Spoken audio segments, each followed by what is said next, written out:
Hi everyone, I'm Diana Palm, and today we're going to talk about how you can break through the cycle of heartbreak. First, we're going to identify some of the things that cause you to have a broken heart, what some of those symptoms are if you're carrying a broken heart, and how you can break through your own heartbreak so that you can truly transform your life and feel loved again. Stay tuned. Now, the first thing we're going to talk about is how to overcome heartbreak. There are two main reasons why you may be suffering from heartbreak. The first is loss of love. When it comes to the loss of love, that can come to you through a difficult breakup or divorce. Anytime that your love is severed. So when you have love with another individual, there's an energy exchange that occurs between the both of you, and it continues to build.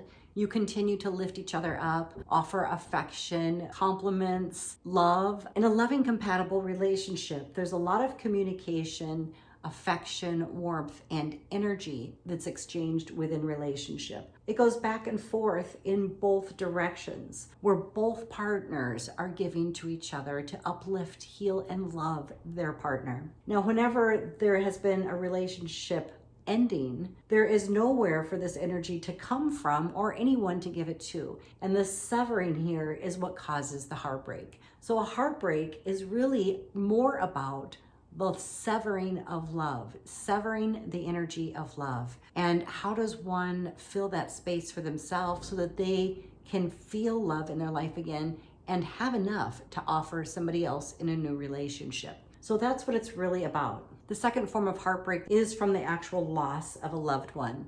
And in this situation, it's the exact same thing, where both partners are loving to each other and giving back to each other, becoming one, sharing a life together, sharing a friendship, a bond, giving love a path to follow towards each other.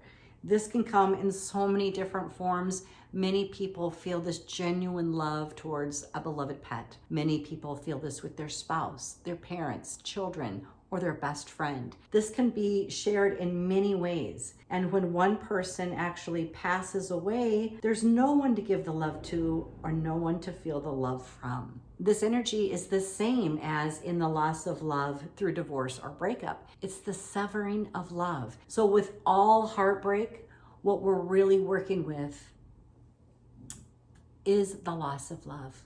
Now, here's what happens to most people when they experience heartbreak. Number one, they begin to withdraw or isolate. Now, withdrawing and isolating is very necessary as part of your grief process because it takes that internal healing, that space away from others where you can actually really reflect and do your healing work.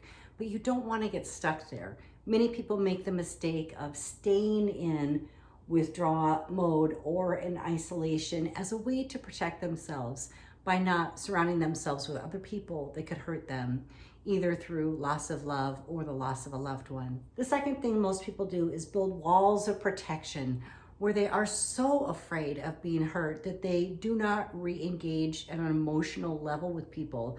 They build so many walls around their heart that it's actually impenetrable for new love to enter. So building walls of protection may seem like a good idea if you're suffering with a broken heart, but it actually prevents you from experiencing new love.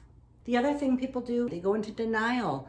And often this means they're denying how they felt about somebody because the relationship ended in a negative way. If a relationship ends and you start to say, well, I didn't love them that much anyways, this is a form of self-denial. You're denying the fact that you loved somebody who may not have reciprocated the same love back. Now, they may have not been available or able to love you, or they may have just made poor choices in relationship. But when you deny your love for somebody else, that is a way that you disqualify your ability to show up and be honest and integrous with your own emotions. It's much better to say, yes, I loved somebody and it didn't work out. That's fine. But to say you didn't love them is a way that you dishonor your own emotions and the way that you show up in relationship. You don't need to deny your love if a relationship doesn't work out. It's better for you to recognize that you did show up in love. You were available for love, that you do know how to give love to somebody else and you know how to receive love. So denial is a way that it kind of separates us from our own ability to show up for ourselves and a partner in love. Now, when it comes to blame, this can either be blaming yourself for making a bad choice, blaming yourself for staying too long, blaming yourself for the way things worked out, or blaming your partner for all of their negative behaviors that caused the end of the relationship. But when one stays in blame, they're really projecting all this energy outward, looking for fault, looking for flaws, instead of realizing that we're in relationship to grow. We're in relationship to learn, and it's all a learning experience. But when we stay in blame, we do not get the lessons. We do not learn what our soul came here to learn. We actually end up feeling very depleted in the end of a relationship if we stay in the energy of blame. And that too can prevent you from moving forward with new love. A lot of people stay in resentment, and they may carry resentment from 20 years ago. I work with many clients who have been divorced for 20 or 30 years who still carry resentment for their ex-partner. I also work with people who still carry resentment because their parents did not love and care for them the way they needed to be nurtured in their childhood. This form of resentment can actually cause you to attract people that do not know how to love you because you haven't learned how to love yourself or release resentment enough to heal. Resentment is a really harsh energy to carry within the body. It can actually cause a lot of ailments. It can block your energy, making you feel drained, tired, and depressed. It can block your luck, preventing you from being abundant and successful. And it can block you with new love, keeping you in a very closed space within your heart where you can't access the type of love that your soul truly wants to experience. I always tell people, if you're feeling stuck and blocked, clear more resentments and you'll begin to allow more miracles into your life. You'll increase the flow of love in your life and increase your financial abundance in your life. Resentments are key to heal in order to clear your heart space for more love. Many people give up entirely when they've had a broken heart. They give up on meeting new people. They give up on dating. They give up on love. They may even become fixated on the one person that they thought they were supposed to be with that it didn't work out with. Now that's just crazy. There's over 8 billion people on the planet. There are many people to love and many people that know how to love you. Many people that you're compatible with, and many people that you can experience a loving relationship with. So when somebody gives up, that's another form of self-denial, and it's a way to sabotage your expression of love and cut you off from the ability to love. Relationships are often like a staircase. Very few people find perfect love the first time out. Many of us experience one heartbreak after the next, after the next, after the next. But in all of these different heartbreaks, we learn more about ourselves. We learn how to set healthier boundaries. We learn how to have better communication skills. We learn how to handle our emotions. And so all of the heartbreaks are sometimes necessary to get us to the highest level of our capacity for love and healthy relationships. It's only when you give up that you fail to reach your highest level of love. And the last thing that people do is project past pain. They project past pain onto their present partner. This is the greatest form of self-sabotage. If you had a partner that cheated on you in the past and you project that pain forward onto your present partner by assuming they're going to cheat, or you don't know how to trust them, and you're filling the relationship with toxic energy based on a past person or relationship, you're sabotaging new love. You're creating a very toxic and unhealthy pattern in relationship. It's very important to heal the energy that you're projecting onto your new partner. You want to be able to move into relationship with fresh eyes, healed heart, and clear energy so that you can be present to really experience the relationship that's transforming with you and your new person. It's really common for people to project past pain, fear of being left, fear of being abandoned, fear of being cheated on, fear of losing all their money, fear of it not working out, fear of losing their stability in their life. There are many things that people bring forward with them from one relationship to the next. These are unhealed emotions. And when you look at your new partner and you see them through wounded eyes, you're projecting. You need to heal this energy of projecting.